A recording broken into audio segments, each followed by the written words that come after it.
Welcome to The Explainer. Today, we're not just going to tell you a scary story. We're going to take it apart, piece by piece. We're breaking down a really chilling tale about a young woman's train ride home to understand the architecture of fear itself. You know, how a story uses suspense, isolation, and all these psychological tricks to build genuine terror. All right, let's dive right in. It all starts with Monica. She's a 21-year-old IT professional, and her late-night commute is just routine, something she does all the time. But on this one particular night, that ordinary train ride is about to turn into an absolute nightmare. And this one phone call to her dad, that's the exact moment her entire world starts to come undone. You know, the best horror stories do this one thing incredibly well. They disrupt the mundane. The story doesn't kick off with a monster jumping out. No, it starts with something completely normal, Monica's shift ending. But as she gets to the train station, everything is just a little off, unsettlingly so.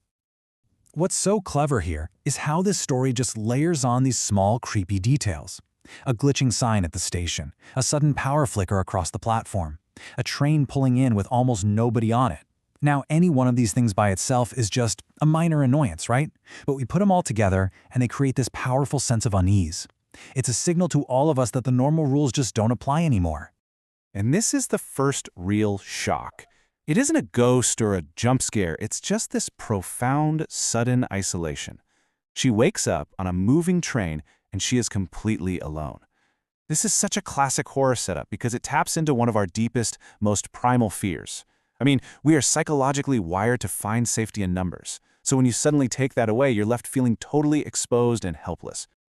So, a really crucial point here is how the story just systematically strips away every bit of control from Monica. The train stops being a way to get home and turns into a prison on wheels. And the story just masterfully builds on this growing sense of being trapped. Think about it. The timing of your commute is something you just take for granted. Well, here, that becomes a source of major anxiety. The familiar schedule is broken.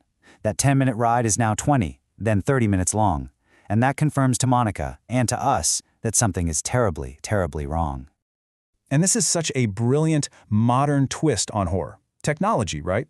It's our 21st century safety net. But for her, it completely fails. The GPS not working isn't just a plot device. It's like her connection to the real, known world has been totally severed. It just dials up her isolation and her feeling of complete helplessness to attend. So after leaving the train, which was terrifying, but at least it was a contained space, Monica is now completely exposed. The psychological horror of being lost and trapped is about to shift into a very real and very physical threat. The way the terror is built here is just masterful. It's all about playing with your senses. She hears a whole crowd running behind her, but when she looks back, there's nothing, just silence. It's a terrifying contradiction that makes her and us start to question her sanity. Is this real, or is her mind just breaking down? And this is the story's first straight-up, no question about it, supernatural moment. It's such a surreal and horrifying image, and it's designed to just completely shatter her composure. You can't rationalize this away. It is pure nightmare fuel brought to life. And this is a classic, brutal horror technique, the trap. There is no safe way to go. Do you run forward towards that horrifying image, or do you run backward towards the man who's now chasing you? Psychologically, it corners you. It removes any good option, forcing a panic decision and making you feel just as trapped as she is. Okay, so after that raw, physical terror of the chase, the story shifts gears. Just when you think things can't possibly get any worse, a potential escape shows up. But trust me, this is not a moment of relief. The horror is just about to evolve into something much more psychological and much more sinister. This little moment of hope is absolutely critical for the story's pacing. It lets the audience, and Monica, just take a breath.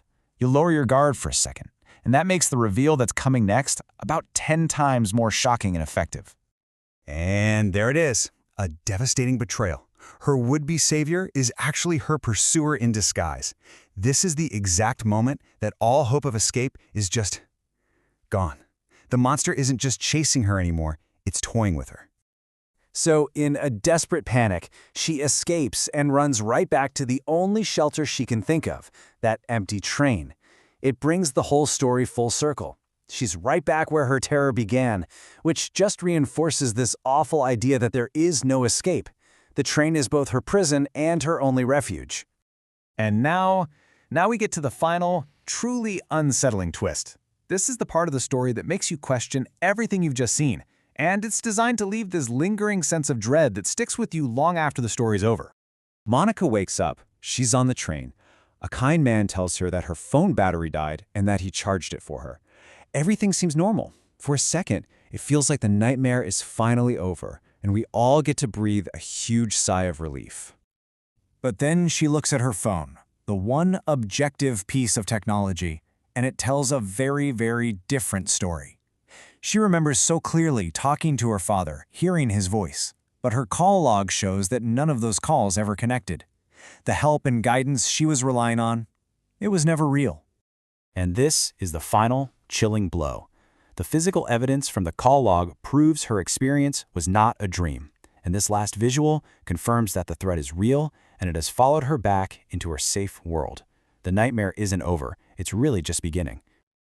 So ultimately, the story leaves you wondering, what's the real horror? The things you see in the dark, or the awful truth you discover in the light?